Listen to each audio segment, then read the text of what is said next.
ನಮಸ್ಕಾರ. ಇವತ್ತಿನ ಈ ನೈಜ ಘಟನೆ ನಡೆದಿದ್ದು ಕರಾವಳಿಯ ರಾಜಧಾನಿ ಅಂತ ಕರೆಸಿಕೊಳ್ಳೋ ಮಂಗಳೂರಿನಲ್ಲಿ. ಮಂಗಳೂರು ಈಗ ಬೃಹತ್ ನಗರವಾಗಿ ಬೆಳೆದಿದೆ. ಮಂಗಳೂರು ಬೆಳೆದ ಹಾಗೆ ಅಲ್ಲಿಯ ಜನರ ಜೀವನ ಶೈಲಿನೂ ಬದಲಾಗ್ತಾ ಇದೆ. ಕಡಲ ತಡಿಯ ಊರು ಅಂತ ಕರೆಸಿಕೊಳ್ಳೋ ಮಂಗಳೂರು ಕೇವಲ ಅಲ್ಲಿಯ ಬೀಚು ಹಾಗೂ ಮೀನೂಟಕ್ಕೆ ಮಾತ್ರ ಪ್ರಸಿದ್ಧಿಯಾಗುವುದಿಲ್ಲ. ಅಲ್ಲಿಯ ಯುವಜನತೆ ಮಂಗಳೂರಲ್ಲಿ ಯಥೇಚ್ಛವಾಗಿ ಬೆಳ್ಕೊಂಡಿರೋ ಕ್ಲಬ್ಬು ಪಬ್ಗಳ ಸಂಸ್ಕೃತಿಗೆ ತಮ್ಮನ್ನ ತಾವು ಒಪ್ಪಿಸ್ಕೊಂಡ ಹಾಗೆ ಕಂಡುಬರ್ತಿದೆ. ಉತ್ತಮ ಶೈಕ್ಷಣಿಕ ಕೇಂದ್ರ ಅನ್ನಿಸ್ಕೊಂಡಿರೋ ಮಂಗಳೂರಲ್ಲಿ ಕಾಲೇಜಿಗೆ ಹೋಗೋ ಹುಡುಗ ಹುಡುಗಿಯರಿಗೇನು ಕೊರತೆ ಇಲ್ಲ. ಮಧ್ಯಮ ವರ್ಗದ ಜನರೇ ಹೆಚ್ಚಿರೋ ಮಂಗಳೂರಲ್ಲಿ ಇತ್ತೀಚೆಗೆ ನಡೆದ ಘಟನೆಯೊಂದು ಅಲ್ಲಿಯ ಯುವಜನತೆ ಯಾವ ಕಡೆ ವಾಲ್ತಾ ಇದೆ ಅನ್ನೋದನ್ನ ನಿಮಗೆ ಸೂಚ್ಯವಾಗಿ ಹೇಳುತ್ತೆ.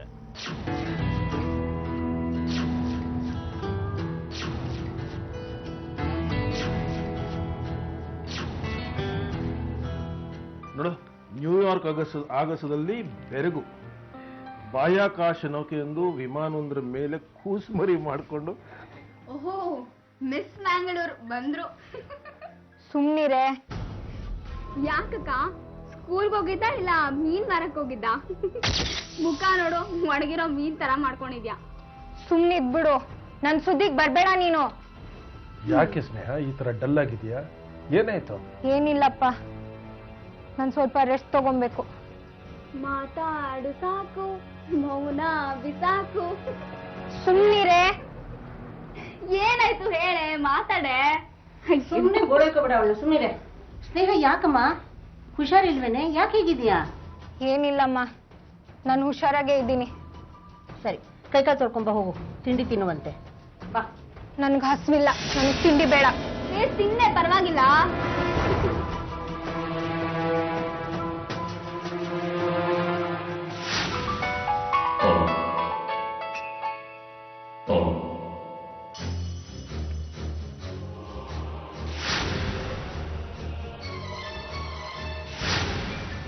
ಸರಿ ಹೇಳದ್ ನಿನ್ಗೆ ಫೋನ್ ಮಾಡ್ಬೇಡ ಅಂತ.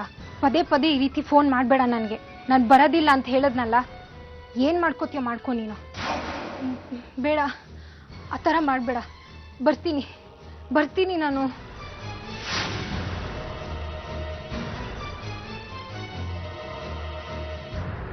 ಎಲ್ಲಿ ಹೊರಟಿದ್ಯಾ ಸ್ನೇಹ? ಫ್ರೆಂಡ್ ಮನೆಗೆ ಹೋಗಿ ಬರ್ತೀನಪ್ಪ. ಅಲ್ವೇ, ತುಂಬಾ ಸುಸ್ತಾಗ್ತಿದೆ, ಮನೇಲಿ ರೆಸ್ಟ್ ತಗೋತೀನಿ ನಿಂತಿದ್ದೆ, ಆಗ್ಲೇ ಹೊರಟ್ಬಿಟ್ಟೆ. ಅದೇನ್ ಫ್ರೆಂಡ್ಸು. ಸರಿ, ಹೋದ್ರೇನು ಬೇಗ ಬಂದ್ಬಿಡು, ಆಯ್ತಾ? ಸರಿಮ್ಮ, ಬರ್ತೀನಿ. ಅದೇನ್ ಮಾಡ್ತೀಯೋ ಏನೋ. ಅಲ್ಲ, 7th ಅಲ್ಲಿ ಇಡೀ ಸ್ಕೂಲ್ಗೆ ಟಾಪರ್ ಆಗಿದ್ದೋಳು ನೀನು. ಈಗ ಸದಾ ಕಾಲ ಮಂಕಾಗಿರ್ತೀಯ. ಯಾಕೆ ಹೀಗೆ ಅಂತ ನೋಡು. ನಾಳೆನೋ ನಾಳಿದ್ದು ರಿಸಲ್ಟ್ ಬರ್ತಾ ಇದೆ, SSLCದು ನಿಂದು. Very important. ಅದರಲ್ಲಿ ಒಳ್ಳೆ ಮಾರ್ಕ್ಸ್ ತಗೊಂಡ್ರೆ ಕಾಲೇಜು ಕಳಿಸ್ತೀವಿ, ಇಲ್ದಿದ್ರೆ ಮನೆಯಲ್ಲೇ ಇದ್ದು ಬಿಡು, ಗೊತ್ತಾಯ್ತಾ?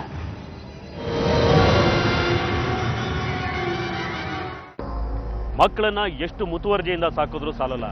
ಎಲ್ಲೋ ಒಂದ್ ಕಡೆ ಮಕ್ಕಳು ನಮ್ಮ ಕೈ ತಪ್ಪು ಹೋಗ್ತಿದ್ದಾರೆ ಅನ್ನೋ ಆತಂಕ ಪೋಷಕರಿಗಿರುತ್ತೆ.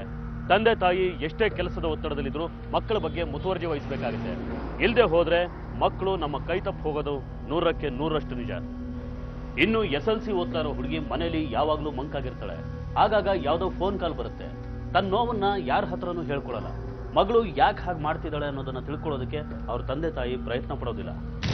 ಏಪ್ರಿಲ್ 2011 SSLC ಫಲಿತಾಂಶದ ದಿನ. ಸ್ನೇಹ, ಇಲ್ಲಿ ಕೂತ್ಕೊಂಡು ಏನ್ ಮಾಡ್ತಿದ್ಯೆ? ನಿಂದು ರಿಜಿಸ್ಟರ್ ನಂಬರ್ ಕೊಡು. ಸುಮಾ ಹೋಗಿ ನೆಟ್ನಲ್ಲಿ ರಿಸಲ್ಟ್ ನೋಡ್ಕೊಂಡ್ ಬರ್ತಾಳಂತೆ. ಅಲ್ಲಮ್ಮ, ನನಗೆ ನನ್ನ ರಿಸಲ್ಟ್ ಬಗ್ಗೆ ಕ್ಯೂರಿಯಾಸಿಟಿ ಇಲ್ಲ, ಅವಳಿಗೇನಂತೆ ಅಂತದ್ದು. ನಿನಗಿರಲ್ಲ ಕ್ಯೂರಿಯಾಸಿಟಿ, ನಿನಗೆ ಯಾಕಿರತ್ತೆ ಹೇಳು? ಈ ನಡುವೆ ಅದೇನೋ ಯಾವಾಗ್ಲೂ ಮಂಕಾಗಿರ್ತೀಯ, ಅದೇನೋ ಯೋಚನೆ ಮಾಡ್ತಿರ್ತೀಯ, ಮಂಕ್ ಬಡ್ದೋಳ್ ತರ ಇರ್ತೀಯ. ಏನ್ ಕಥೆಯೋ ಏನೋ. ನೋಡಮ್ಮ, ಪದೇ ಪದೇ ನನಗೆ ನೀನು ಮಂಕು ಅಂತ ಹೇಳಿ ಪ್ರಾಣ ತಿನ್ಬೇಡ. ನಿನಗೆ ಬೇಕಾಗಿರೋದು ರಿಜಿಸ್ಟರ್ ನಂಬರ್ ತಾನೆ? ಅಲ್ಲಿ ಟೇಬಲ್ ಮೇಲೆ ಹಾಲ್ ಟಿಕೆಟ್ ಇದೆ, ಹೋಗಿ ನೋಡ್ಕೊ ಹೋಗು. ಅಲ್ಲ ಕಣೆ, ಯಾಕೆ ಹೀಗಿರ್ತೀಯ? ನಮ್ಗಿರೋದು ನೀವಿಬ್ರು ಮಕ್ಕಳು. ನೀವಿಬ್ರು ಚೆನ್ನಾಗಿ ಓದಿ ಚೆನ್ನಾಗಿರ್ಬೇಕು ಅಂತ ತಾನೆ ನಾವು ಆಸೆ ಪಡೋದು. ಅಲ್ಲ, ನೀನ್ ಚೆನ್ನಾಗಿ ಓದಿ ಒಳ್ಳೆ ಮಾರ್ಕ್ಸ್ ತಗೊಂಡ್ರೆ ನಿನ್ ಜೀವನಕ್ಕೆ ತಾನೇ ಒಳ್ಳೇದಾಗೋದು. ಯಾಕೆ ಯಾವಾಗ್ಲೂ ಹಚ್ಚಿಡ್ತೀಯ? ನೀನ್ ಹೀಗೆಲ್ಲ ಆಡ್ತಿದ್ರೆ ನಮಗ್ ಬೇಜಾರಾಗಲ್ವಮ್ಮ? ಸಾರಿಮ್ಮ, ಬೇಜಾರು ಮಾಡ್ಕೋಬೇಡ. ನಾನೇ ಹೋಗಿ ರಿಸಲ್ಟ್ ನೋಡ್ಕೊಂಡ್ ಬರ್ತೀನಿ. ಸರಿ, ಹೋಗ. ಅಕ್ಕ, ನಾನು ಬರ್ತೀನಿ ಕಣ. ಬಾ ಹೋಗೋಣ.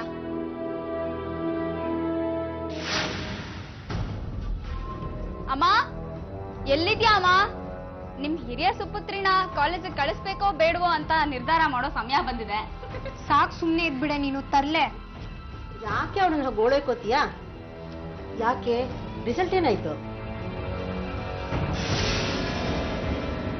ಯಾಕೆ ಅವಳು ಹಾಗೆ ಡಲ್ಲಾಗಿ ಹೋಗ್ತಾ ಇದ್ದಾಳೆ? ಫೇಲ್ ಗೀಲ್ ಆಗ್ಬಿಟ್ಲ ಹೇಗೆ? ಫೇಲ್ ಏನಾಗಿಲ್ಲ ಅಮ್ಮ, ಫಸ್ಟ್ ಕ್ಲಾಸ್ ಬಂದಿದ್ದಾಳೆ ಅಷ್ಟೇ. ಬರೀ ಫಸ್ಟ್ ಕ್ಲಾಸಾ? ಡಿಸ್ಟಿಂಕ್ಷನ್ ಬರ್ತಾಳೆ ಅನ್ಕೊಂಡಿದ್ನಲ್ಲೇ. ಅವಳು 7th ಅಲ್ಲೆಲ್ಲ ಎಷ್ಟು ಒಳ್ಳೆ ಮಾರ್ಕ್ಸ್ ತಗೋತಾ ಇದ್ಲು, 90%ಗಿಂತ ಜಾಸ್ತಿನೇ ತಗೋತಿದ್ಲು. ಈಗ ಬರೀ ಫಸ್ಟ್ ಕ್ಲಾಸ್, ಡಿಸ್ಟಿಂಕ್ಷನ್ ಇಲ್ಲ. ಅದ್ಯಾಕೆ ಹೀಗೆ ಆಡ್ತಿದ್ದಾಳು ಏನು ನಂಗೆ ಅರ್ಥನೇ ಆಗ್ತಾ ಇಲ್ಲ ರೀ. ಅವಳು ಏನ್ ಹೇಳ್ತಾಳೆ? ಅಂದ್ರೆ ನಿನ್ನ ಹತ್ರ ಏನಾದ್ರು ಮಾತಾಡಿಲ್ಲ? ಮಾರ್ಕ್ಸ್ ಕಡಿಮೆ ಬಿದ್ದಿದ್ದಕ್ಕೆ ಏನಾದ್ರು ಬೇಜಾರು ಮಾಡ್ಕೊಂಡ? ಬೇಜಾರ? ಅವಳಿಗೆ ರಿಸಲ್ಟ್ ನೋಡೋ ಕ್ಯೂರಿಯಾಸಿಟಿ ಕೂಡ ಇರಲಿಲ್ಲ. ರಿಸಲ್ಟ್ ನೋಡ್ಕೊಂಡು ಬಂದ ಮೇಲೆ ವಿಚಾರಿಸೋಣ ಅಂದ್ರೆ ಮುಖ ಕೊಟ್ಟು ಮಾತಾಡ್ಲೂ ಇಲ್ಲ, ಸೀದಾ ಒಳಗಡೆ ಹೊಟ್ಟೋದ್ಲು. ನೋಡು, ಈಗ ನೀನೇನು ಮಾತಾಡಬೇಡ ಅವಳ ಹತ್ರ. ನಾಳೆ ನಾನೇ ವಿಚಾರಿಸ್ತೀನಿ, ಆಯ್ತಾ? ಅವಳನ್ನ ಬೈಯೋದು ಎಲ್ಲ ಮಾಡಬೇಡ. ಅವಳ ಮನಸ್ಸಲ್ಲಿ ಏನಿದೆ ಅಂತ ತಿಳ್ಕೊಳ್ಳೋಕೆ ಪ್ರಯತ್ನ ಮಾಡು. ಸರಿ, ಹಾಗೆ ಮಾಡ್ತೀನಿ. ಹಾಗೆ ನಾಳೆ ಒಂದ್ಸಲಿ ಸ್ಕೂಲ್ ಹತ್ರ ಹೋಗಿ ವಿಚಾರಿಸ್ಕೊಂಬನ್ನಿ. ಅವ್ರ ಟೀಚರ್ಗಳಿಂದನಾದ್ರೂ ಏನಾದ್ರೂ ಗೊತ್ತಾಗಿತ್ತು, ಅವ್ರೇನಾದ್ರೂ ರಿವ್ಯಾಲ್ಯೂಷನ್ಗೆ ಹಾಕಿ ಅಂದ್ರೆ ಹಾಕಿಸ್ಬಿಡೋಣ ಅಲ್ವಾ? ಸರಿ, ಹಾಗೆ ಮಾಡೋಣ. 7ನೇ ತರಗತಿಲಿ 90ಕ್ಕಿಂತಲೂ ಹೆಚ್ಚು ಅಂಕ ಗಳಿಸಿದ ಸ್ನೇಹ SSLCಲಿ ಕೇವಲ ಫಸ್ಟ್ ಕ್ಲಾಸ್ ಪಡೆದಿರ್ತಾಳೆ. ಸದಾ ಎಲ್ಲಾ ಚಟುವಟಿಕೆಗಳಲ್ಲೂ ಮುಂದೆ ಇರ್ತಾ ಇದ್ದ ಸ್ನೇಹ ಇದ್ದಕ್ಕಿದ್ದ ಹಾಗೆ ಮಂಕಾಗ್ತಾಳೆ. ಅವಳು ಯಾಕೆ ಹಾಗಾಗ್ತಿದ್ದಾಳೆ ಅನ್ನೋದು ಅವ್ರಿಗೆ ಗೊತ್ತಿಲ್ಲ. ಅದನ್ನ ತಿಳ್ಕೊಳ್ಳೋದಕ್ಕೆ ಸ್ನೇಹ ತಂದೆ ಅವಳು ಸ್ಕೂಲ್ ಹತ್ರ ಹೋಗ್ತಾರೆ. ಅಲ್ಲಿ ಅವ್ರಿಗೆ ಒಂದು ಸತ್ಯ ಗೊತ್ತಾಗುತ್ತೆ.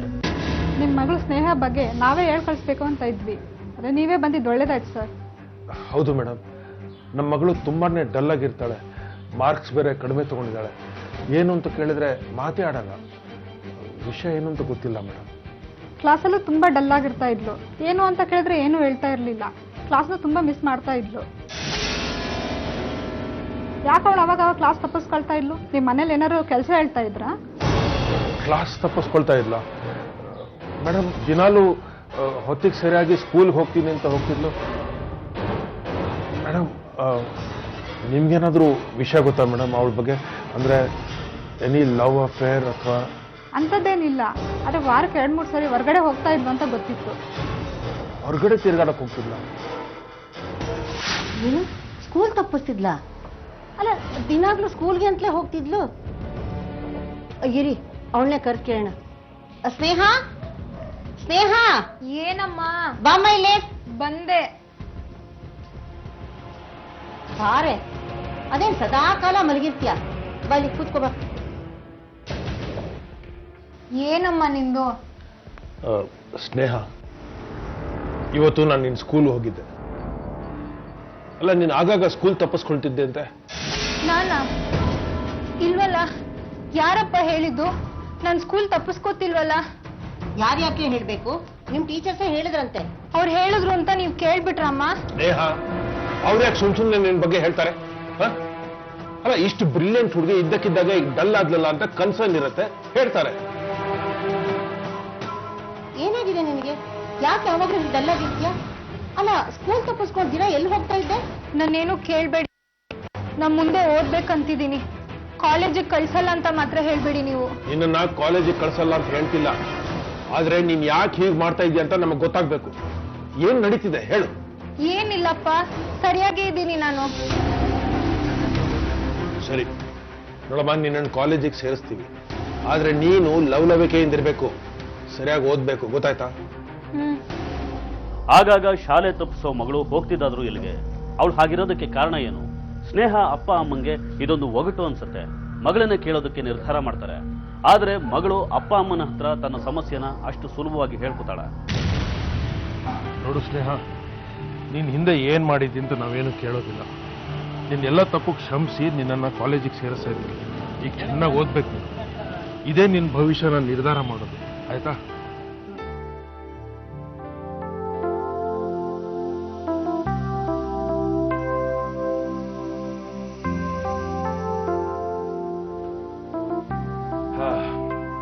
ಸ್ನೇಹ, ಈಗ ಕಾಲೇಜ್ ಸೇರಿದ್ದಾಯ್ತು. ಇನ್ ಮುಂದೆ ನೀನು ಬೆಳಗ್ಗೆ ಹೊತ್ತು ಸ್ವಲ್ಪ ಆಟ ಆಡು, ಎಕ್ಸರ್ಸೈಸ್ ಮಾಡು, ಸುಮಾ ಜೊತೆ ಬ್ಯಾಡ್ಮಿಂಟನ್ ಆಡು. ಸ್ವಲ್ಪ ಲವಲವಿಕೆ ಬರುತ್ತೆ, ಅವಾಗ ಓದಿನ ಕಡೆ ಗಮನ ಕೊಡ್ಬೋದು. ಆಯ್ತಪ್ಪ, ಇನ್ಮೇಲಿಂದ ನಾನು ಲವಲವಿಕೆಯಿಂದ ಇರ್ತೀನಿ. ಚೆನ್ನಾಗಿ ಓದ್ತೀನಿ, ಕಾಲೇಜ್ಗೂ ಸರಿಯಾಗಿ ಹೋಗ್ತೀನಿ.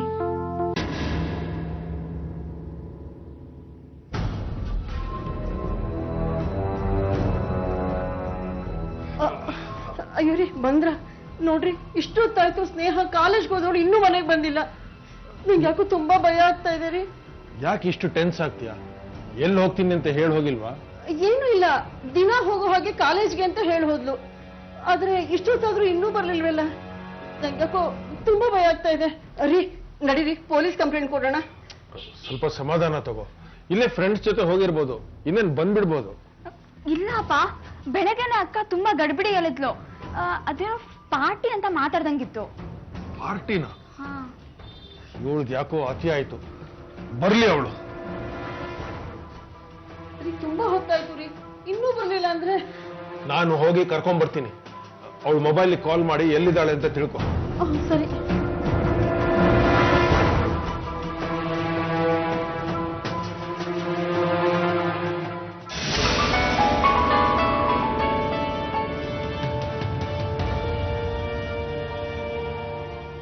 ಯಾರು?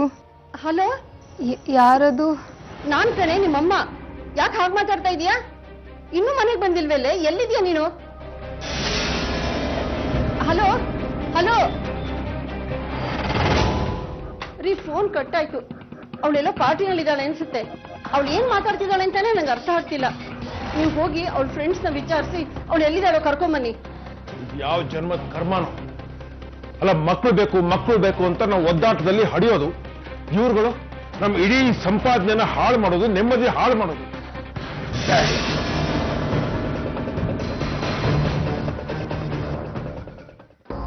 ಇದೆಲ್ಲ ಬೆಳವಣಿಗೆಗಳ ನಡುವೆ ಒಂದಿನ ಮನೆಯಿಂದ ಹೊರಟ ಸ್ನೇಹ ಕತ್ಲಾದರೂ ಮನೆಗೆ ಬರೋದಿಲ್ಲ. ಕಾಲ್ ಮಾಡಿದ ಅವ್ರ ಅಮ್ಮನಿಗೆ ಅವಳು ಯಾವುದೋ ಪಾರ್ಟಿಲಿದ್ದ ಹಾಗನ್ಸುತ್ತೆ. ಇನ್ನು ಈಗ ತಾನೇ PUC ಓದ್ತಾ ಇರೋ ಹುಡುಗಿ ಪಾರ್ಟಿ ಅಂತ ತಿರುಗೋದು ಮೆಟ್ರೋಪಾಲಿಟನ್ ಸಿಟಿಗಳಲ್ಲಿ ಸರ್ವೇ ಸಾಮಾನ್ಯ.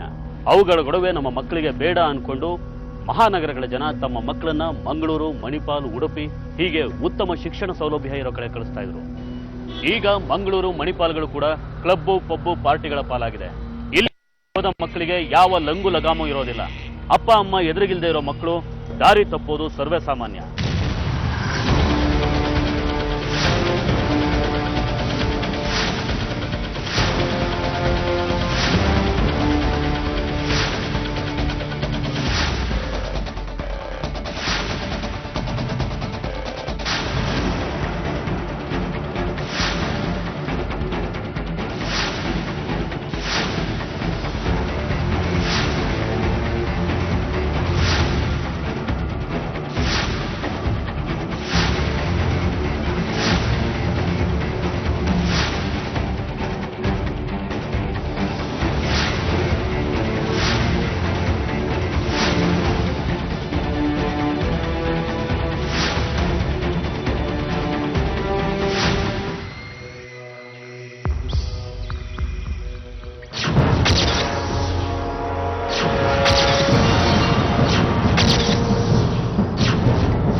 ಯಾಕಾದ್ರೂ ಇಂಥ ಮಕ್ಕಳು ಹುಡ್ತಾರೋ? ಮುದ್ನಿಂದ ಬೆಳೆಸಿರೋ ಪ್ರತಿಫಲ ಇದು ಅನ್ಸುತ್ತೆ. ನಿನ್ ಮಗಳು ಯಾರ್ದೋ ಪಾರ್ಟಿನಲ್ಲಿ ಕುಡಿದು ತೂರಾಡ್ತಿದ್ಲು. ಕುಡ್ದಿದ್ಲ? ಅಪ್ಪ, ಅಕ್ಕಂಗೆ ಏನಾಯ್ತು? ಯಾಕೆ ಹಿಂಗ್ ಆಡ್ತಿದ್ದಾಳೆ? ಪುಟ, ನೀನ್ ಒಳಗೆ ಹೋಗಮ್ಮ. ನೀನು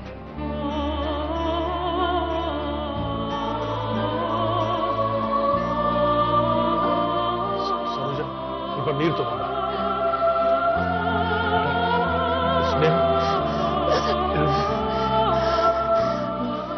ನೀರು ಕುಡಿಯಮ್ಮ, ನೀರು ಕುಡಿ. ಸ್ನೇಹ, ನೀರು ಕುಡಿ. ನೀರು ನೋಡಿ, ಸ್ವಲ್ಪ ಕಂಟಿನ್ಯೂ.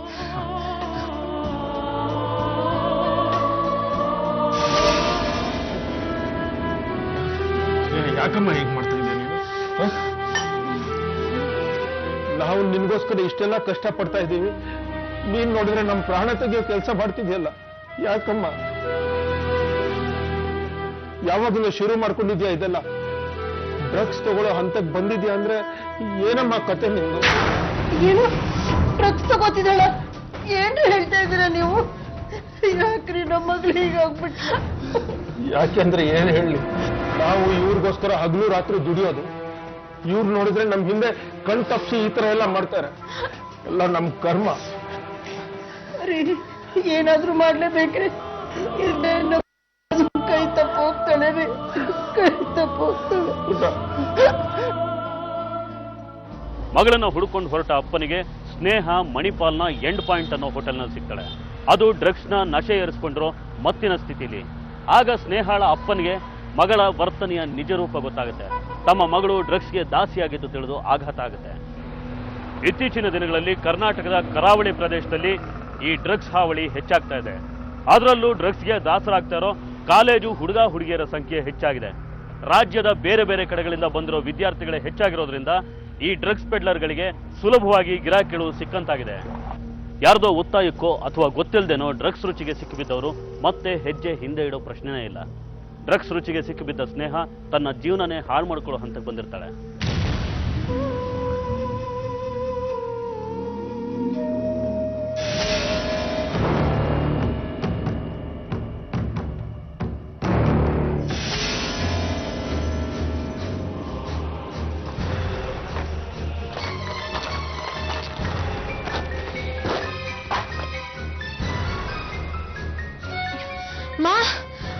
ಅಮ್ಮ, ಯಾಕೆ? ನಂಗೆ ಸ್ವಲ್ಪ ದುಡ್ಡು ಬೇಕು, ಕೊಡಮ್ಮ. ದುಡ್ಡ? ಯಾಕೆ ನಿಮ್ಗೆ? ನನಗ್ ಬೇಕು, ಕೊಡಮ್ಮ ದುಡ್ಡು. ಇಲ್ಲ ಏನೂ ಇಲ್ಲ, ಹೋಗಿ ಸುಮ್ಮನೆ ಮಲ್ಕೊ ಹೋಗು.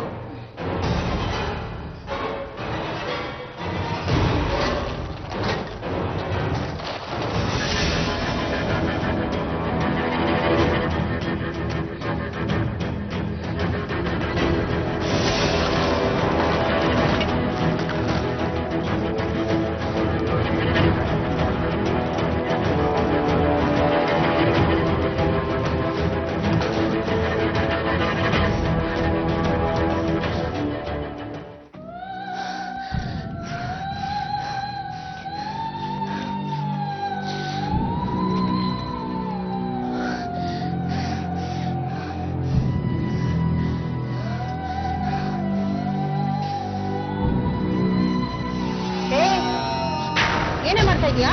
ಏನಿಲ್ಲಮ್ಮ. ಏನದು? ಏನಿಲ್ಲ. ಏನಿದೆಲ್ಲ ಬಾಟ್ಲುಗಳು? ಅದೇನದು ನಿನ್ ಕೈನಲ್ಲಿ? ಏನಿಲ್ಲ. ಎಲ್ಲಿ ತೋರ್ಸು. ಏನಿಲ್ಲಮ್ಮ. ತೋರ್ಸು. ಬಿಡ. ಏನಿಲ್ಲಮ್ಮ. ಏನಿದು? ನಿನ್ ಬಾಳ್ ಹಾಳು ಮಾಡ್ಕೋತಾ ಇದೀಯ ಕಣೆ. ಎಷ್ಟು ದಿವಸದಿಂದ ಹೇಳ್ತಾ ಇದೀನಿ ನಿನಗೆ, ಇವೆಲ್ಲ ಮಾಡಬೇಡ, ಒಳ್ಳೇದಲ್ಲ, ಹಾಳಾಗಿ ಹೋಗ್ತೀಯ ಅಂತ. ಯಾಕೆ ನೀನ್ ಕೇಳ್ತಾ ಇಲ್ಲ? ಯಾಕೆ ಹೀಗೆ ಹಾಳಾಗಿ ಹೋಗ್ತಿದ್ಯಾ? ಬಿಟ್ಕೊಡು ಇದೆಲ್ಲ, ಇನ್ನು ಮೇಲಾದ್ರೂ ಒಳ್ಳೆಯವಳಾಗು. ಅಮ್ಮ, ಅಮ್ಮ ಕೊಡಮ್ಮ. ಅಮ್ಮ, ಅಮ್ಮ ಕೊಡಮ್ಮ. ಅಮ್ಮ ಬಿದ್ದಿರಲ್ಲಿ. ಅಮ್ಮ.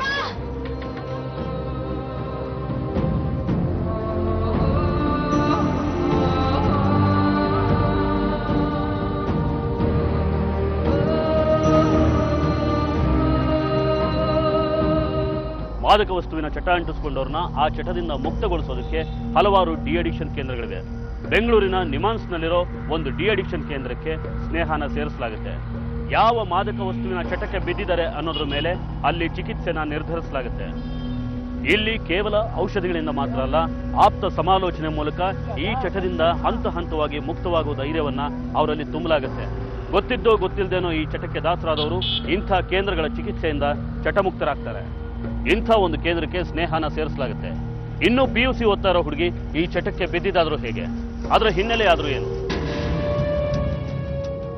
ಸ್ಪಂದನ de addiction centre, NIMHANS, Bengaluru.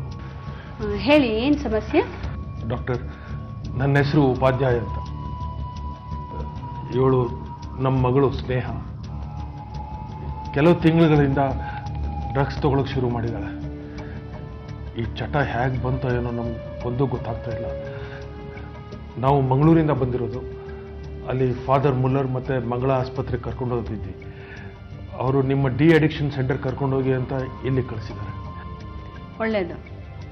ಸ್ನೇಹ, ನೀ ಏನು ಓದ್ತಾ ಇದೆಯಾ?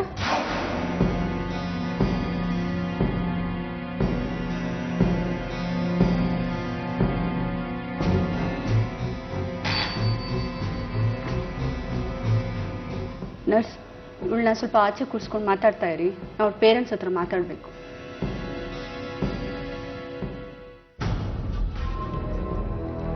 ಹೇಳಿ, ನಿಮ್ಮ ಮಗಳು ಇದನ್ನೆಲ್ಲ ಯಾವಾಗ ಶುರು ಮಾಡ್ಕೊಂಡಿದ್ದು?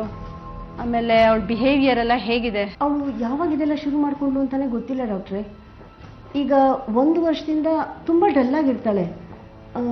ಹೈಸ್ಕೂಲ್ ಡೇಸಿಂದ ಅಂದರೂ ಅಡ್ಡಿ ಇಲ್ಲ. ಅವಳು ದೊಡ್ಡೋಳಾಗ್ತಿರೋದ್ರಿಂದ ಹೀಗೆಲ್ಲ ಆಗ್ತಿದೆ ಅಂತ ನಾನು ಅಂದ್ಕೊಂಡಿದ್ದೆ. ಆದರೆ ಇತ್ತೀಚೆಗೆ ಗೊತ್ತಾಯಿತು ಅವಳು ಡ್ರಗ್ಸ್ ತಗೋತಿದ್ದಾಳೆ ಅಂತ. ಆ ಡ್ರಗ್ಸ್ನ ಪರಿಣಾಮ ಅವಳ ನಡವಳಿಕೆ ಮೇಲೆ ಆಗ್ತಿದೆ ಅನ್ನೋದು ಈಗ ತಿಳಿಯಿತು.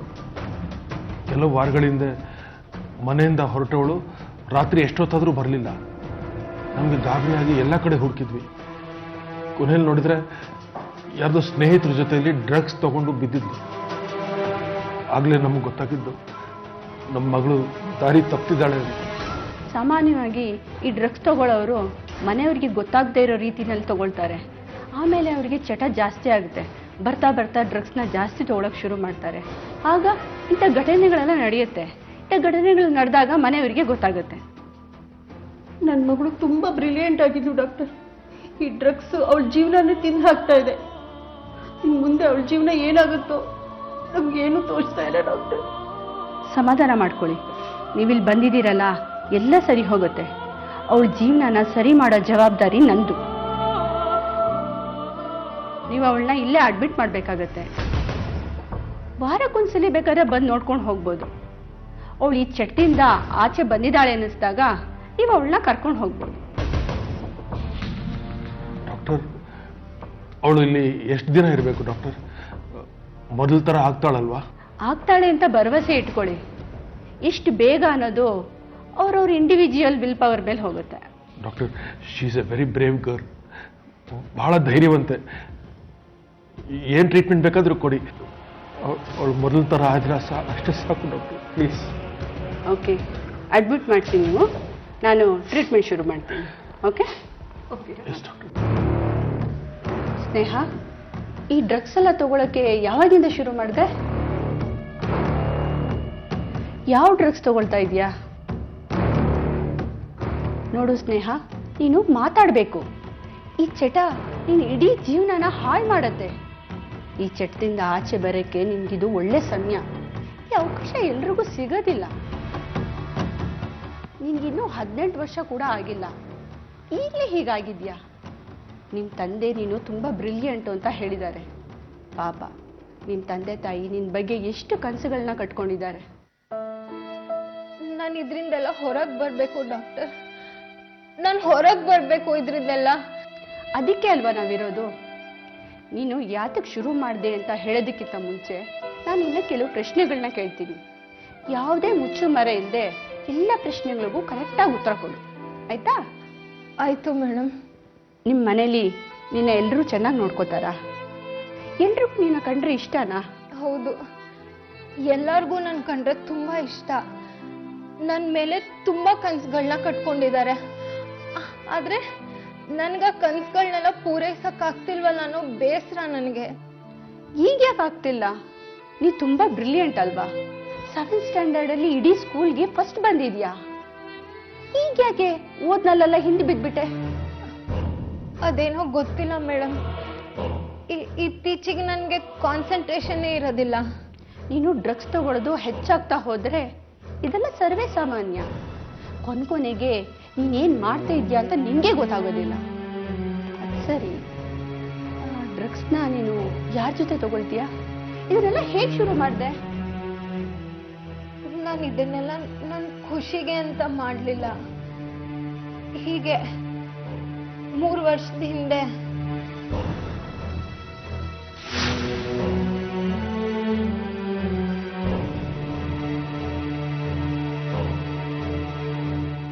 ಅದ್ ಸರಿ, ನಾನೇನ್ ಯಾಕೆ ಇಲ್ಲಿ ಕರ್ಕೊಂಬಂದೆ ನೀನು? 1 ನಿಮಿಷ ಬಾರೆ. ಇಲ್ಲಿ ಯಾಕೆ ಕರ್ಕೊಂಬಂದೆ? ಅದು ಇವ್ರ ಹತ್ರ. ಯಾವಾಗ ನೋಡಿದ್ರು ಕ್ಲಾಸಿಗೆ ಚಕ್ಕರ್ ಹಾಕ್ಬಿಟ್ಟು ಇಲ್ಲೇ ಬಿದ್ದಿರ್ತಾರೆ. ಏಯ್, ಎಲ್ಲ ನಿಂತರ ಗುಗ್ಗುಗಳು ಅನ್ಕೊಂಡಿದ್ಯಾ? ನಾವ್ ನೋಡಿರೋ ಪ್ರಪಂಚ ನೀನ್ ಒಂದ್ಸಲಿ ನೋಡಿದ್ರೆ ಮತ್ತೆ ವಾಪಸ್ಸೇ ಬರಲ್ಲ. ಏನು ನಾನ್ ನೋಡಿಲ್ದಿರೋ ಅಂತ ಪ್ರಪಂಚನ? ಏನ್ ಸ್ವರ್ಗನ ಅದು? ಸ್ವರ್ಗನೇ ಕಣೆ. ನೀನ್ ತರ ಎಲ್ರು ಪುಸ್ತಕದ ಹುಳುಗಳು ಅನ್ಕೊಂಡಿದ್ಯಾ? ನಾವೆಲ್ಲ ಎಷ್ಟ್ ಮಜಾ ಮಾಡ್ತೀವಿ ಗೊತ್ತಾ? ನೀನ್ ಅದೇನ್ ಉದ್ಧಾರ ಮಾಡ್ತೀಯೋ ಓದಿ. ಮೊನ್ನೆ ಅದ್ಯಾವ್ದೋ ಜ್ಯೂಸ್ ಕೊಟ್ಟಿಯಲ್ಲ, ಸಖತ್ತಾಗಿತ್ತು. ಇವತ್ತು ತಂದಿದ್ಯೇನೋ? ಸುಮ್ನಿರೆ, ಇವಳೆದ್ರಿಗೆ ಅವೆಲ್ಲ ಯಾಕೆ? ಏನೋ ಅದು ಜ್ಯೂಸ್ ಕತೆ? ಕುಡಿತೇನೆ. ಕೊಡೋ ನೋಡೋಣ. ಸರಿ ಕೂತ್ಕೊಳ್ಳಿ, ಕೊಡ್ತೀನಿ. ಬಾರೆ ಕೂತ್ಕೊಳ್ಳೋಣ.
ಅವಳು ಅಷ್ಟೇ ಕಣೋ.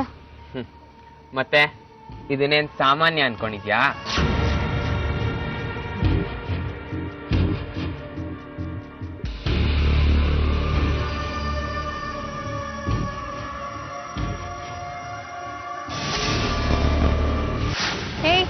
ನಂಗ್ ಲೇಟ್ ಆಗ್ತಿದ್ಯಪ್ಪ, ನಮ್ ಮನೆಗ್ ಹೊರಡ್ತೀನಿ. ನಿಮ್ ಸಾವಾಸ ಸರಿಗಿಲ್ಲ. ಸ್ನೇಹ, ಇನ್ನು ಪಾರ್ಟಿನೇ ಶುರು ಆಗ್ಲಿಲ್ಲ, ಆಗ್ಲೇ ಹೊರಡ್ತೀನಿ ಅಂತೆಲ್ಲ. ಪಾರ್ಟಿ ಮುಗಿಸ್ಕೊಂಡ್ ಹೋಗು. ಇಲ್ಲಪ್ಪ, ನಮ್ ಮನೆನಲ್ಲಿ ಅಮ್ಮಂಗೆ ಏನಾರ ಗೊತ್ತಾದ್ರೆ ಬೈತಾಳಷ್ಟೇ. ನೆನೆ ನಾನು ಅದ್ ಹೆಂಗ್ ಮನೆಗೆ ಹೋದ್ನೋ ಏನೋ ನನ್ಗೆ ಗೊತ್ತಿಲ್ಲ.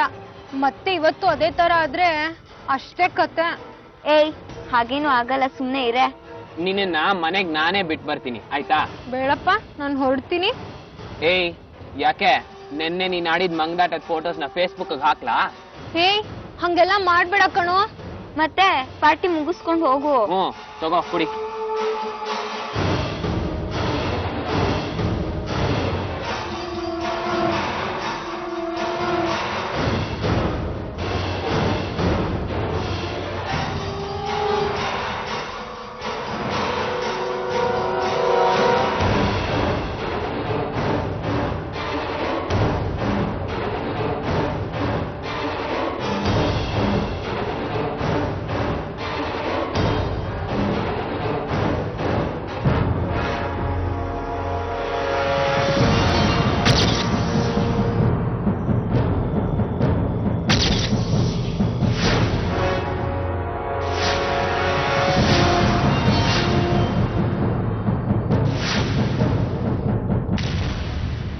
ಅವತ್ತಿಂದ ರೆಗ್ಯುಲರ್ ಆಗಿ ಶಾಲೆ ತಪ್ಪಿಸಿ ಪಾರ್ಟಿಗಳಿಗೆ ಹೋಗಕ್ ಶುರು ಮಾಡಿದೆ.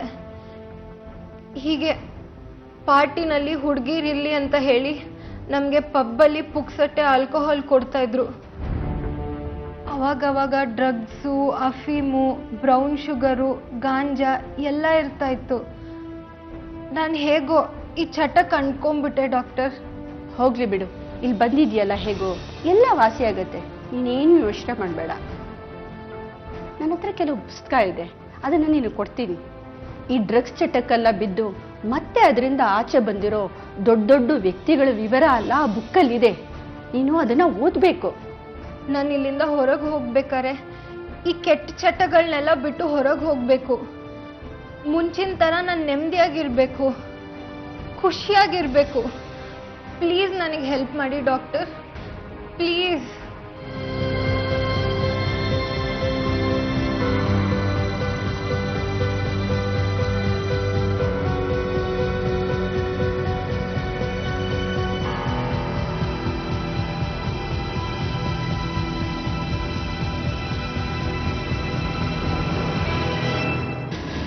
ಕೆಲವು ತಿಂಗಳುಗಳ ನಂತರ. ಓ, ಸ್ನೇಹ ಅಪ್ಪ ಅಮ್ಮ ಎಲ್ಲ ಬಂದ್ಬಿಟ್ಟಿದ್ದಾರೆ. ಅವಳು ಯಾರು?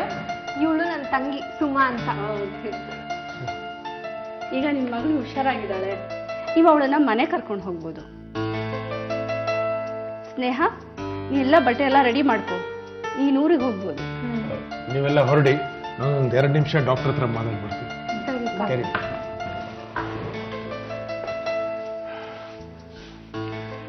Thank you very much doctor. ಈಗ ನನ್ನ ಮಗಳು ಸಂಪೂರ್ಣವಾಗಿ ಗುಣವಾಗಿದ್ದಾಳೆ ಅನ್ಸುತ್ತೆ. ಹಾಗೆ ಅನ್ಸುತ್ತೆ, ಆದ್ರೆ ಒಂದ್ ವಿಷಯ ನೆನಪಲ್ಲಿಡಿ, ಇಷ್ಟು ದಿವಸ ಅವಳಿಗೆ ಇಲ್ಲಿ ಯಾವ ಸ್ವಾತಂತ್ರ್ಯನೂ ಇರಲಿಲ್ಲ, ಹಾಗೂ ಡ್ರಗ್ಸ್ ಸಿಗೋ ಅವಕಾಶನೂ ಇರಲಿಲ್ಲ. ನೀವು ಮನೆ ಕರ್ಕೊಂಡು ಹೋದ್ಮೇಲೆ ಅವಳನ್ನ ತುಂಬಾ ಹುಷಾರಾಗಿ ನೋಡ್ಕೊಳ್ಬೇಕು. ಖಂಡಿತ ಡಾಕ್ಟರ್. ಹಾ, ಇನ್ನೊಂದು ವಿಷಯ, ಮೇಲ್ ನೋಡಕ್ಕೆ ಅವಳು ಆರಾಮಾಗಿ ಕಾಣ್ಬೋದು, ಆದ್ರೆ ಅವಳ ಮನಸ್ಸಲ್ಲಿ ಮತ್ತೆ ಡ್ರಗ್ಸ್ ತಗೊಳ್ಬೇಕು ಅನ್ನೋ ಹಂಬಲ ಬೆಳಿಬಹುದು. ಹಾ, ನಾ ಬರ್ಕೊಟ್ಟಿರೋ ಮೆಡಿಸಿನ್ ಎಲ್ಲ ಅವಳಿಗೆ ತಪ್ಪದೆ ಕೊಡಿ. ಆಗಾಗ ಡ್ರಗ್ಸ್ ತಗೊಳ್ಬೇಕು ಅಂತ ಅನ್ನಿಸ್ಬೋದು, ಆಗ ನೀವು ಅವಳ ಹತ್ರ ಸ್ವಲ್ಪ ಸಂಯಮದಿಂದ ಮಾತಾಡಿ. ಆಯ್ತು ಡಾಕ್ಟರ್. ಹಿಂಗೆ ನೀವು ಹೊರಡ್ಬೋದು. ಪ್ರತಿ ತಿಂಗಳು ಕೌನ್ಸಿಲಿಂಗ್ ಸೆಷನ್ಗೆ ನಿಮ್ಮ ಮಗಳನ್ನ ಕರ್ಕೊಂಡು ಬನ್ನಿ. ಆಮೇಲೆ ನಾವು ಕೊಟ್ಟಿರೋ ಮೆಡಿಸಿನ್ ಎಲ್ಲ ರೆಗ್ಯುಲರಾಗಿ ಕೊಡಿ, ಯಾವುದೇ ಕಾರಣಕ್ಕೂ ಅದನ್ನು ತಪ್ಪಿಸ್ಬೇಡಿ. ಓಕೆ? ಆಯ್ತು doctor. Thank you very much. ಬರ್ತೀನಿ. 7 ತಿಂಗಳ ನಂತರ ಸ್ನೇಹ 70% ಚಟದಿಂದ ಮುಕ್ತಳಾಗಿರ್ತಾಳೆ. ಅವಳಿನ ಮೇಲೆ ಡ್ರಗ್ಸ್ ತಗೊಳ್ಳಲ್ಲ ಅನ್ನೋ ಭರವಸೆಯಲ್ಲಿ ಅವಳನ್ನ ಮನೆಗೆ ಕಳಿಸ್ಕೊಡ್ತಾರೆ. ಅಂತೂ ದೊಡ್ಡ ಅನಾಹುತ ಒಂದು ತಪ್ಪಿತು ಅಂತ ಅವ್ರ ತಂದೆ ತಾಯಿ ಅವಳನ್ನ ಮನೆ ಕರ್ಕೊಂಡ್ ಬರ್ತಾರೆ. ಮನೆಯಲ್ಲಿ ಸ್ನೇಹ ಖುಷಿಯಾಗಿರ್ತಾಳೆ. ಅಮ್ಮ, ಏನ್ ಮಾಡ್ತಿದ್ಯಮ್ಮ? ಅಕ್ಕಿ ಹಚ್ತಾ ಇದ್ದೀನಿ ಕಣೆ. ಅಮ್ಮ, ಇವತ್ ನಾನೇ ಅಡ್ಗೆ ಮಾಡ್ತೀನಿ. ಆಯ್ತು ಕಣೆ, ನೀನೇ ಅಡಿಗೆ ಮಾಡು. ನನಗೂನು ನಿನ್ ಕೈ ರುಚಿ ನೋಡಿ ತುಂಬಾ ದಿನ ಆಗಿದೆ. ನೋಡ್ತಾ ಇರು ನನ್ ಕೈ ರುಚಿ ಹೇಗಿರುತ್ತೆ ಅಂತ. ತುಂಬಾ ಸಂತೋಷ ಕಣೆ. ನೀನ್ ಎಲ್ಲಾ ಚಟಗಳನ್ನು ಬಿಟ್ಬಿಟ್ಟಿಯಲ್ಲ, ನನಗಷ್ಟೇ ಸಾಕು. ದೇವ್ರು ನಿನ್ನನ್ನು ಈ ರೀತಿ ಮಾಡಿದಾರಲ್ಲ.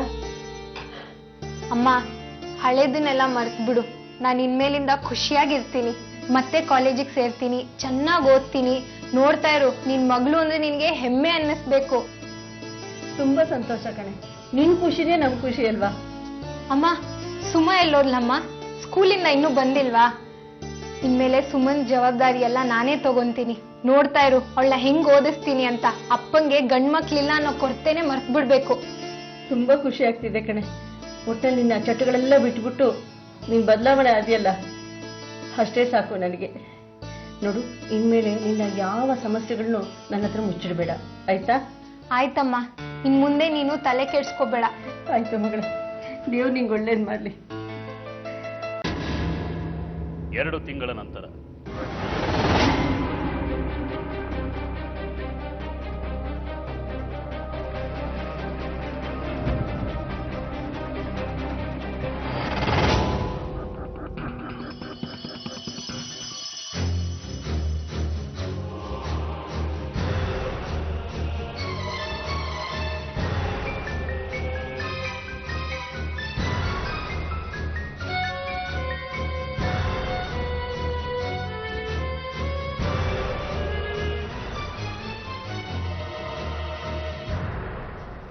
ಅಮ್ಮ, ನನಗೆ 2,000 ರೂಪಾಯಿ ದುಡ್ಡು ಕೊಡಮ್ಮ.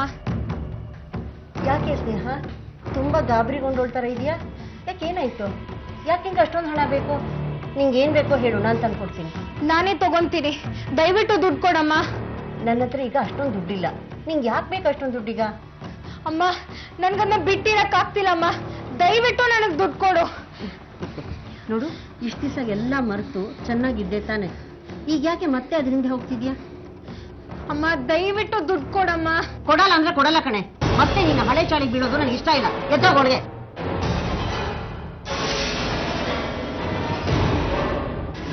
ಫೆಬ್ರವರಿ 2, 2013.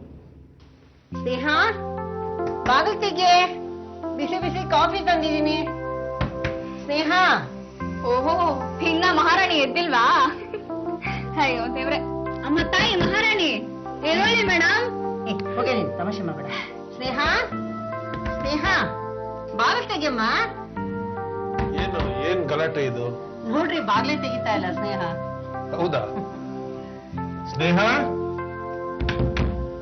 ಸ್ನೇಹ, ಬಾಗಿಲು ತೆಗಿಯಮ್ಮ. ಸ್ನೇಹ, ಇನ್ನು ನಿದ್ದೆ ಮುಗ್ದಿಲ್ವಾ ನಿಂದು?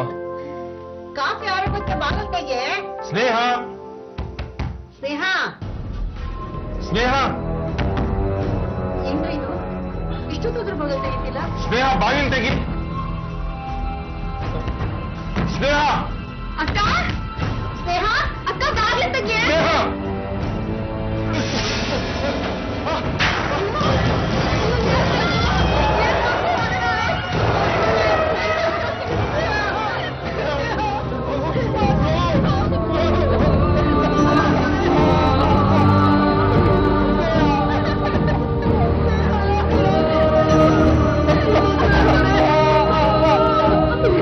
ಚಟದಿಂದ ಮುಕ್ತಳಾದ್ಲು ಅನ್ಕೊಂಡಿದ್ದ ಸ್ನೇಹ ಕೊನೆಗೆ ಅದಕ್ಕೋಸ್ಕರನೇ ತನ್ನ ಜೀವನ ಬಲಿ ಕೊಡ್ತಾಳೆ. ಡ್ರಗ್ಸ್ ಅನ್ನೋ ರಾಕ್ಷಸನ ಹಿಡಿತದಿಂದ ತಪ್ಪಿಸ್ಕೊಳ್ಳೋದಕ್ಕೆ ಆಕೆಗೆ ಕೊನೆಗೂ ಸಾಧ್ಯ ಆಗೋದಿಲ್ಲ. ಮಂಗಳೂರಿನಲ್ಲಿ ನಡೆದ ಈ ಘಟನೆ ತಂದೆ ತಾಯಂದಿರು ತಮ್ಮ ಮಕ್ಕಳ ಬಗ್ಗೆ ಹೆಚ್ಚಿನ ಮುತುವರ್ಜಿ ವಹಿಸೋ ಹಾಗೆ ಮಾಡಿದೆ. ಮಗಳನ್ನ ಕಳ್ಕೊಂಡ ಸ್ನೇಹ ತಂದೆ ಗುರುರಾಜ್ ಮಗಳನ್ನ ಈ ಚಟಕ್ಕೆ ದುಡಿದ ದುಷ್ಟರನ್ನ ಹಿಡಿಯೋ ಹಾಗೆ ಪೊಲೀಸರ ಮೇಲೆ ಒತ್ತಾಯ ಹಾಕ್ತಿದ್ದಾರೆ. ಮಗಳ ಜೀವನ ಬಲಿ ತಗೊಂಡ ಡ್ರಗ್ಸ್ ಚಟದ ವಿರುದ್ಧ ಹೋರಾಟ ಮಾಡೋದಾಗಿ ಹೇಳ್ತಿದ್ದಾರೆ. ಆದರೆ ಜೀವ ಕಳ್ಕೊಂಡ ಸ್ನೇಹ ಮತ್ತೆ ಹುಟ್ತಾಳ. ಕಳೆದ 5-6 ವರ್ಷಗಳಿಂದ ಈ ಡ್ರಗ್ಸ್ ಮಾಫಿಯಾ, ಪಬ್ಸ್ ಸಂಸ್ಕೃತಿ ಇದರ ಬಗ್ಗೆ ನಾವು ಹೋರಾಟ ಮಾಡ್ಕೊಳ್ತಾ ಬಂದಿದ್ದೇವೆ. ಎಷ್ಟೋ ಜನ ಇದರಿಂದಾಗಿ ವಿದ್ಯಾರ್ಥಿನಿಯರು ತಮ್ಮ ಬದುಕನ್ನೇ ಕಳೆದುಕೊಂಡಿದ್ದಾರೆ. ಆದರೆ ಇವತ್ತು ಇದಕ್ಕೆ ಉದಾಹರಣೆಯಾಗಿ ಒಬ್ಬ ಸ್ನೇಹ ಎಂಬ ಒಂದು ಪ್ರಥಮ ವರ್ಷದ PUC ವಿದ್ಯಾರ್ಥಿನಿ ಇವತ್ತು ಸುಸೈಡ್ ಮಾಡಿಕೊಂಡು ಈ ಡ್ರಗ್ಸಿನ ಚಟದಿಂದಾಗಿ ಆತ್ಮಹತ್ಯೆ ಮಾಡಿಕೊಂಡಿದ್ದಾಳೆ. ಆಮೇಲೆ ಸ್ಪಷ್ಟವಾಗಿ ಹೇಳ್ತಾ ಇದ್ದೇವೆ, ಇವತ್ತು ಮಂಗಳೂರು ನಗರದಲ್ಲಿ ಹಲವಾರು ಹೋಟೆಲ್ಗಳಿವೆ, ಹಲವಾರು ಗಾಂಜಾ ಕೇಂದ್ರಗಳಿವೆ. ಎಲ್ಲೆಲ್ಲಿ ಡ್ರಗ್ಸ್ ಸಿಗುತ್ತೆ, ಎಲ್ಲೆಲ್ಲಿ ಗಾಂಜಾ ಸಿಗುತ್ತೆ, ಎಲ್ಲೆಲ್ಲಿ ಇಂಥ ಅನೈತಿಕ ಚಟುವಟಿಕೆಗಳಾಗ್ತವೆ ಎಲ್ಲ ನಾವು ಇಷ್ಟ ತನಕ ನಾವು DC ಅವರಿಗೆ ಕೂಡ ತಿಳಿಸಿದ್ದೀವಿ, ಪೊಲೀಸ್ ಕಮಿಷನರಿಗೆ ಕೂಡ. ಆದರೂ ಇಷ್ಟ ತನಕ ಯಾವುದೇ ಕಾನೂನು ಕ್ರಮವನ್ನು ಇವರು ತೆಗೆದುಕೊಂಡಿಲ್ಲ. ಹಾಗಾಗಿ ಮುಂದಿನ ದಿವಸಗಳಲ್ಲಿ ಇನ್ನಷ್ಟು ಇದಕ್ಕೆ ವಿದ್ಯಾರ್ಥಿನಿಯರು ಬಲಿಯಾಗ್ಬೋದು. ಕೂಡಲೇ ತಕ್ಷಣ ಜಿಲ್ಲಾಡಳಿತ ಇದರ ವಿರುದ್ಧ ಕ್ರಮ ತೆಗೆದುಕೊಳ್ಬೇಕು. ಮೊದಲು ಬೋಂದಿಲಿ MGCಯಲ್ಲಿ ಓದ್ತಿದ್ಲು 10ನೇ ಕ್ಲಾಸ್ವರೆಗೆ. ಅಲ್ಲಿ ಅವಳಿಗೆ ನಿಮ್ಮ ಪಾನ್ ಪರಾಗ್, ಮದ್ದು ಅದರದೆಲ್ಲ ಬ್ಯಾಡ್ ಹ್ಯಾಬಿಟ್ಸ್ಗಳು ಇತ್ತು. ಅದು ನನಗೆ ಗೊತ್ತಾಗಲಿಲ್ಲ. ಆಮೇಲೆ SLC ಮುಗಿದ ಮೇಲೆ ಅಷ್ಟರವರೆಗೆ ಅವಳು ಇಂಟೆಲಿಜೆಂಟ್ ಆಗಿದ್ಲು. SLC ಮುಗಿದ ಮೇಲೆ ನಾನು ಶಾರದಾ ವಿದ್ಯಾಲಯಕ್ಕೆ ಹಾಕಿದ್ದು. ಅದಕ್ಕೆ ಅವಳು ಶಾಲೆಗೆ ಅಂತೇಳಿ ಗೇಟ್ನವರೆಗೆ ಹೋಗಿ ಶಾಲೆಗೆ ಹೋಗದೆ ಎಲ್ಲೆಲ್ಲಿ ತಿರುಗಾಡಿಕೊಂಡು ಅವಳ ಫ್ರೆಂಡ್ಸ್ನವರೊಟ್ಟಿಗೆ ಪಬ್ಬು ಬಾರು ಎಲ್ಲ ಸುತ್ತಾಡಿಕೊಂಡು ಬರ್ತಿದ್ಲು. ಅದು ನಮಗೆ ನವೆಂಬರ್ ತಿಂಗಳಲ್ಲಿ ಗೊತ್ತಾಯಿತು. ನವೆಂಬರ್ ತಿಂಗಳಲ್ಲಿ ಗೊತ್ತಾಗುವಾಗ ಗೊತ್ತಾದ ಟೈಮ್ನಲ್ಲಿ ಅವಳು ಗೋಲ್ಡ್ ಪಿಂಚಿನಲ್ಲಿ ಇದ್ಲು. ಗೋಲ್ಡ್ ಪಿಂಚಿನಿಂದ ಬಂದು ಮನೆಯಲ್ಲಿದ್ಲು. ಆಮೇಲೆ ಮಂಗಳಕ್ಕೆ ಅಡ್ಮಿಟ್ ಮಾಡಿದ್ವು ನಾವು, ಅವಳದ್ದು ಡ್ರಗ್ಸ್ ಎಲ್ಲ ಇದು ಮಾಡಬೇಕಂತೇಳಿ. ಜನವರಿ ತಿಂಗಳಲ್ಲಿ ಅವಳು ಮಣಿಪಾಲದ DJಯಲ್ಲಿ ಇದ್ಲು, DJಗೆ ಹೋಗಿದ್ಲು. ಅಲ್ಲಿಂದ ನನಗೆ ಏನು ಮಾಡಬೇಕಂತೇಳಿ ಗೊತ್ತಾಗದೆ ಇವಳು ಎಲ್ಲಿ ಹೋಗಿದ್ದಾಳೆ ಏನು ಕತೆ ಅಂತ ಗೊತ್ತಾಗೋದಕ್ಕೆ ನಾನು ಬಜರಂಗ ದಳದವರದ್ದು ಇವರದೆಲ್ಲ ಸಹಾಯ ಯಾಚಿಸಿದೆ. ಅವರು ನನಗೆ ಬೇಕಾದಷ್ಟು ಸಹಾಯ ಮಾಡಿದ್ದಾರೆ. ಅವರು ಹೋಗಿ ಮಣಿಪಾಲದಿಂದ ಕರ್ಕೊಂಡು ಬಂದಿದ್ದಾರೆ ಅವಳನ್ನು. ಆದರೆ ಅವಳಿಗೆ ಮೇಯ್ನ್ ಬೇಕಾದದ್ದೇ ಪಬ್ಬು ಬಾರು ಮತ್ತು ನಿಮ್ಮದು ಡ್ರಗ್ಸ್ಗಳು. ಅವಳಿಗೆ ಬೇರೆ ಯಾವುದರಲ್ಲಿ ಸಹ ಆಸಕ್ತಿ ಇರಲಿಲ್ಲ ಸರ್. ರೀಸನ್ ನನಗೆ 1,500 ರೂಪಾಯಿ ಕೊಡಿ, ನಾನು ಹೊರಗೆ ಹೋಗಿ ಬರ್ತೇನೆ, ನಿಮಗೆ ಈ ತಿಂಗಳ ಎಂಡಿಗೆ ಕೊಡ್ತೇನೆ ಅಂತ. ಕೊಡುವುದಿಲ್ಲ ಹೇಳಿದ್ದಕ್ಕೆ 9 ಗಂಟೆ ಆಗುವಾಗ ಚಿಲ್ಕ ಹಾಕಿ ಮನೆಯೊಳಗೆ ಬೆಡ್ರೂಮ್ನಲ್ಲಿ ಮಲಗಿದ್ಲು. ಬಾಗಿಲು ಹೇಗೆ ನಾನು ನನ್ನ ಸಣ್ಣ ಮಗಳು ಬಡಿದ್ರೆ ಸಹ ಅವಳು ತೆಗೀಲೇ ಇಲ್ಲ. ನಾನಿನ್ನು ನಾಳೆ ಬೆಳಿಗ್ಗೆ ಆಗುವಾಗ ಸರಿ ಆಗ್ತಾಳೆ ಅಂತ ಹೇಳಿಬಿಟ್ಟೆ. ಇದರ ಮುಂಚೆ ಸಹ ಅವಳು ತುಂಬ ಸತಿ ಮಾಡಿದ್ದಾಳೆ. ಇದರ ಮುಂಚೆ ಅಂತ ಹೇಳಿದರೆ ಈ ಲಾಸ್ಟ್ ಮಂತ್ ಜನವರಿ 11ಗೆ ಒಂದು ಸತಿ ಅವಳ ತಂದೆ ಇದೆ BP ಟ್ಯಾಬ್ಲೆಟ್ ಎಲ್ಲ ತಗೊಂಡು ಏಜೆಗೆ ಅಡ್ಮಿಟ್ ಮಾಡಿದ್ದೇನೆ. 3 ದಿವಸ ICUನಲ್ಲಿ ಇದ್ಲು. ಹಾಗೆ ಇನ್ನು ಇವತ್ತು ತೆಗಿಬಹುದು ಅಂತೇಳಿ ಎಣಿಸಿದೆ. ಆದರೆ ಇವತ್ತು ಬೆಳಿಗ್ಗೆ ನಾನು ಇನ್ನು ಸ್ನಾನ ಮಾಡಲಿಕ್ಕೆ ಡ್ರೆಸ್ ತೆಗೆಯುವ ಅಂತೇಳಿ ಬೆಡ್ರೂಮ್ ಇದು ಬಾಗಿಲು ಬಡಿಯುವಾಗ ಅವಳು ತೆಗೆಯುವುದಿಲ್ಲ. ಮತ್ತು ಕಿಟಕಿಯಲ್ಲಿ ನೋಡುವಾಗ ಹ್ಯಾಂಗ್ ಮಾಡಿದ ಸ್ಥಿತಿಯಲ್ಲಿ ಇದ್ಲು.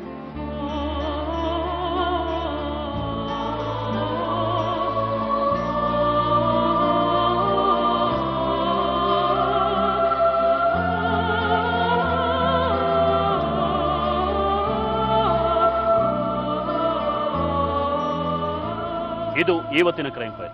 ಮುಂದಿನ ಸಂಚಿಕೆಯಲ್ಲಿ ಮತ್ತೊಂದು ವಿಭಿನ್ನ ಕುತೂಹಲಕಾರಿ ಸತ್ಯ ಕಥೆಯೊಂದಿಗೆ ಮತ್ತೆ ನಿಮ್ಮ ಮುಂದೆ ಬರ್ತೀವಿ. ನಾವು ಕತೆ ಹೇಳ್ತೀವಿ, ನೀವೆಚ್ಚರವಾಗಿರಿ.